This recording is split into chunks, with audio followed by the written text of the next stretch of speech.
अमरनाथ यात्री जाते हैं उनके लिए बहुत सा काम जो लोगों के हित में था वो उन्होंने किया। कोई कम्युनिटी हाल नहीं था, लोगों को शादी ब्याह के लिए लगा के कम्युनिटी हाल बना के दिया है। जब मैंने कोई बोला कि क्यों स्टेट तोड़ दी, क्यों हमारी ड्यूटी बना दी हमें, महाराज की स्टेट थी, पैसे नहीं है।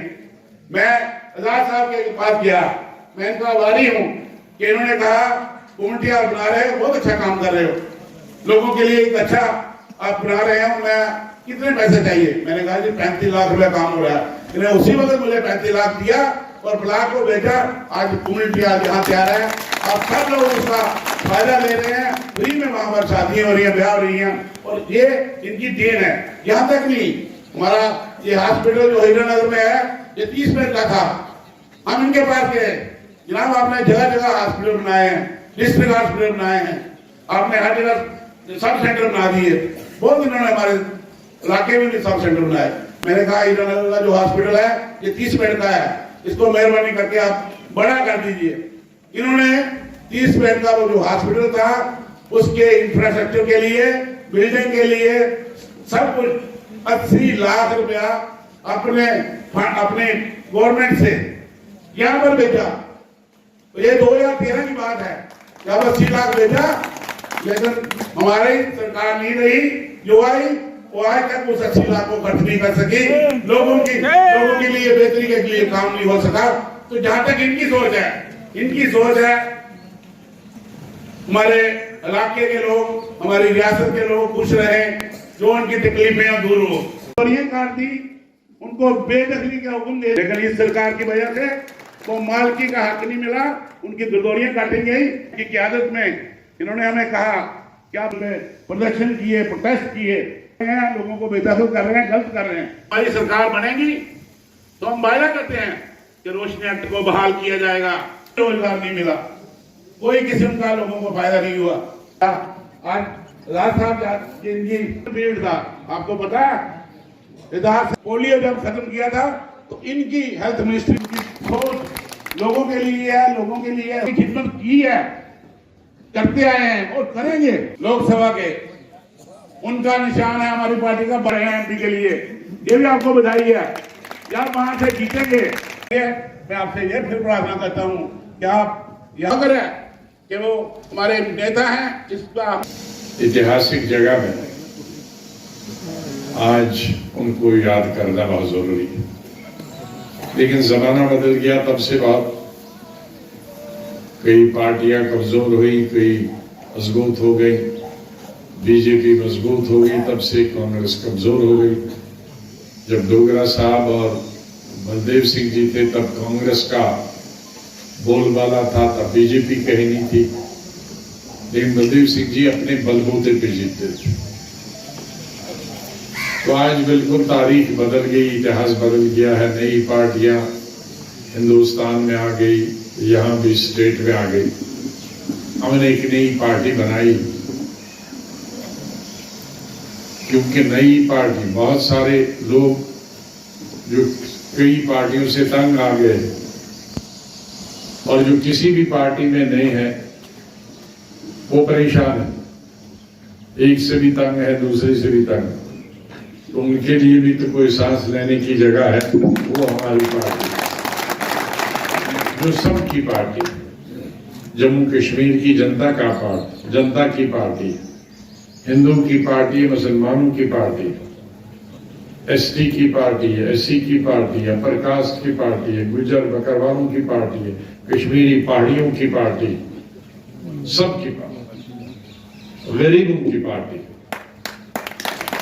जो भी परेशान हो, चाहे वो मजदूर हो, चाहे वो किसान हो, चाहे वो खेत में काम करने वाला हो, सड़क पे काम करने वाला हो, या ऊपर ढोकू में पैसे लेके काम करने वाला हो, या हमारे लाखों नौजवान जो आज मायूस बड़ी बड़ी डिग्रियां लेके, ग्रेजुएट तो मेरे ख्याल में सभी लड़के हैं और लड़कियां हैं, लेकिन अब एमए है, एमए एलएलबी पीएचडी, कभी चपरासी की नौकरी मिली थी। पहले चपरासी की जब हम पढ़ते थे नौकरी लेने के लिए 5वीं क्लास वाला लड़का नहीं मिलता था चपरासी के, फिर दूसरी क्लास या अनपढ़ को ही लगा देते। आज अगर 200 सीटें 200 नौकरियों के लिए चपरासी की जगह निकले तो 4 लाख बच्चे बीए वाले एमए वाले इम्तिहान देते हैं उसके लिए। उससे जाहिर होता कि कितनी बेकारी और बेरोजगारी हमारी रियासत में है। और ये बच्चे जो पढ़ लिख के निकले हैं बड़ी बड़ी डिग्रियां कर, अपने परिवार के लिए मायूसी का बाइस बने।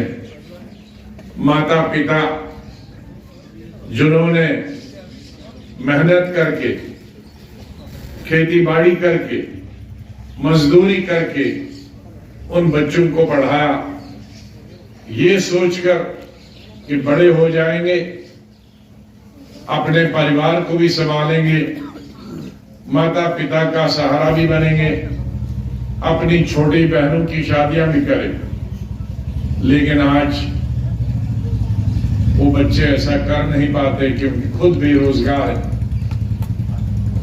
और वो ड्रग्स खा रहे हैं,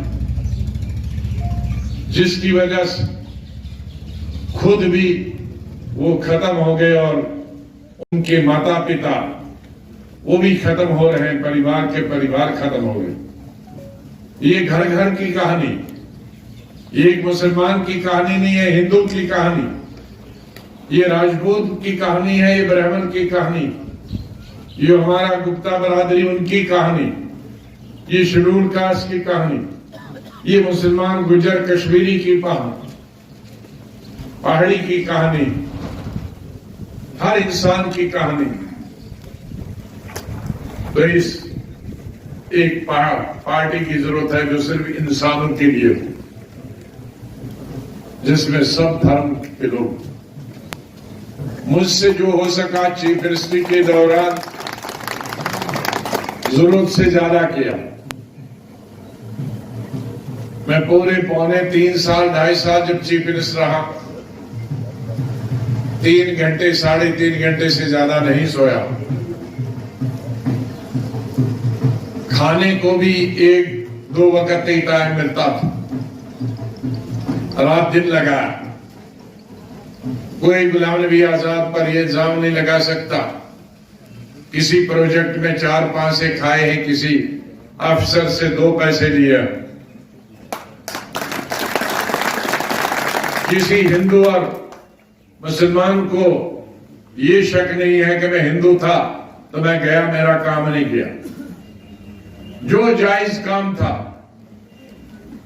वो जम्मू वाले का था, कश्मीरी वाले का था, हिंदू का था, मुसलमान का था, गुर्जर का था, पहाड़ी का था, दलित का था, उसके साथ इंसाफ आया। हमारी जो पूरी कोशिश है कि असेंबली में हम सरकार बनाएं, लेकिन उससे पहले पार्लियामेंट में आ रहा है, पार्लियामेंट इलेक्शन आ रहा है, तो ये इलेक्शन भी लड़ना जरूरी है क्योंकि इसमें हमारी बुनियाद बने। इसलिए मैं आज लंबी चौड़ी तकरीर नहीं, इलेक्शनों में एक आधी तकरीर होती है।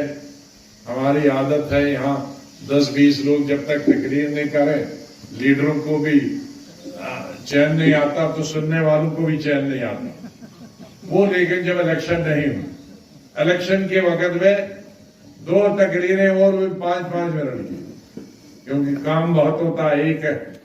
15 दिन में ही इलेक्शन खत्म होना, तो लंबी लंबी तकरीरें करेंगे तो एक ही गांव में आदमी बैठ जाएगा। इलेक्शन में 20-20, 30-30 भाषण होने चाहिए। वो तभी होगा जब 5-5 मिनट के भाषण करें। इसलिए आज मैं आप सबसे विनती करता हूं कि अगर आपको बढ़ना है, आगे तरक्की करनी है, सब लोगों का विकास और अपनी एरिया का विकास, सड़कें, बिजली, पानी, नौकरी, ये सब अगर हासिल करनी है तो हमारा उम्मीदवार यहाँ से बड़ा सीनियर लीडर सरोड़ी साहब है और चुनाव निशान हमारी पार्टी का और उनका भी बाल्टी है।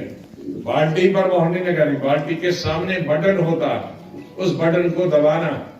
आज मोहर नहीं होती आज वीर सिंह जी, जरदारी लाल जी,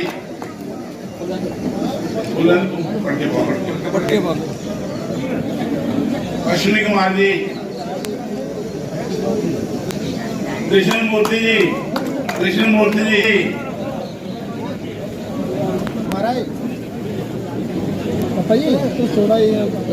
अपनी पार्टी में स्वागत करता हूं और उम्मीद करता हूं कि आने वाले इलेक्शन में ये हमारी पार्टी की बेहतरी के लिए, मजबूती के लिए और हमारे जो कैंडिडेट हैं सरोड़ी साहब के लिए काम करेंगे। कठुआ, उधमपुर, डोडा, इसमें हमने भी कैंडिडेट उतारा है जीएम सरोड़ी और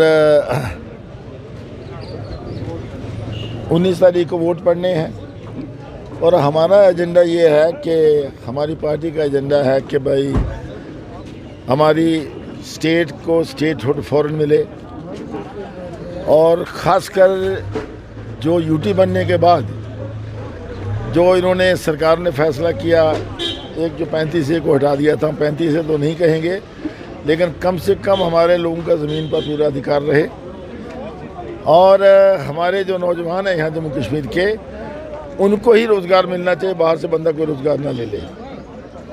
ये दो बातें हैं। और आपको याद है कि हमारे जो पार्टी के नेता हैं, जो प्रेसिडेंट हैं, चेयरमैन हैं, जनाब गुलाम नबी आज़ाद साहब, इन्होंने उस समय भी जब राज्यसभा में लीडर ऑफ अपोजिशन थे तो इन्होंने आवाज़ उठाई थी कि ऐसा मत करिए, स्टेट को डिमोट मत करिए। इसलिए हम लोगों से कह रहे हैं कि आप हमारे कैंडिडेट को जिताइए।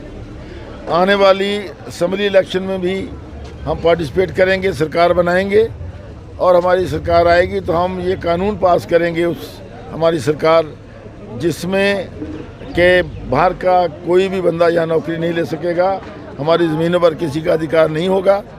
तो पहली फाइट पार्लियामेंट में हमारी जो लड़ाई है वो है कि स्टेटहुड जल्दी मिलना चाहिए और असेंबली के इलेक्शन जल्दी होनी चाहिए। देखिए, आज भी हमें कभी कभी ये लोगों को शक पड़ता है कि बहुत बार बयान आए सरकार के कि भाई जल्दी होंगे असेंबली इलेक्शंस, लेकिन असेंबली इलेक्शन जल्दी नहीं हुए और हमें आज भी ये शक है कि शायद इसको ये डिले करें।